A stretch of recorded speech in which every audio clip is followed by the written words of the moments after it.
आणि हे half fry केलेले आहेत. आता आपण हे डीप फ्राय करून घेऊया.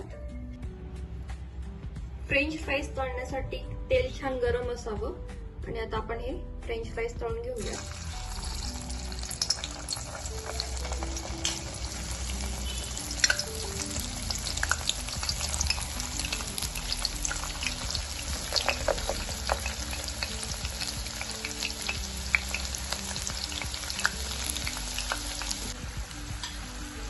बघू शकतो आपले फ्रेंच फ्राईज इथे तळून झालेले आहेत. आता आपण एका डिश वरती काढून घेऊया.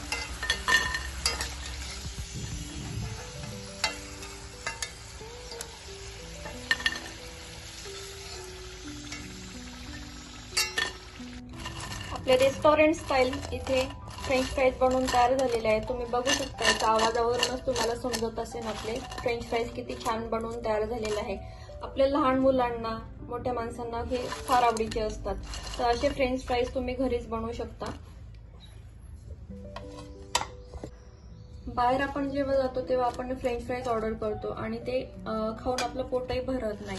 तर अशा पद्धतीने आपण एकदाच बनवून ठेवले घरामध्ये की जेव्हा पाहिजे तेव्हा आपण हे खाऊ शकतो. आता ह्या लहान मुलांना द्यायचे असले की तुम्ही असे पेनही देऊ शकता किंवा त्यांना आपण असं पेरी पेरी मसाला टाकूनही देऊ शकतो. तर फ्रेंच फ्राईज घ्यायचे आणि थोडंसं याच्यावरती आपण पेरी पेरी मसाला टाकून पेरी पेरी फ्लेवरचे आपण इथे फ्रेंच फ्राईज बनवून तयार झाले. बघू शकता किती छान आपले इथे फ्रेंच फ्राईज बनवून तयार झालेले आहेत. त्याच्या आवाजावरूनच तुम्हाला समजत असेल हे फ्रेंच फ्राईज किती छान बनवून तयार झालेले आहेत. हे बघा, KFC मॅकडोनल्ड टाईपचे आपले फ्रेंच फ्राईज इथे बनवून तयार झालेले आहेत.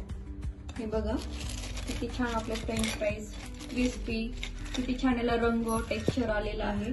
आणि एकाच 2 फ्लेवरचे आपण इथे फ्रेंच फ्राईज बनवलेले आहेत.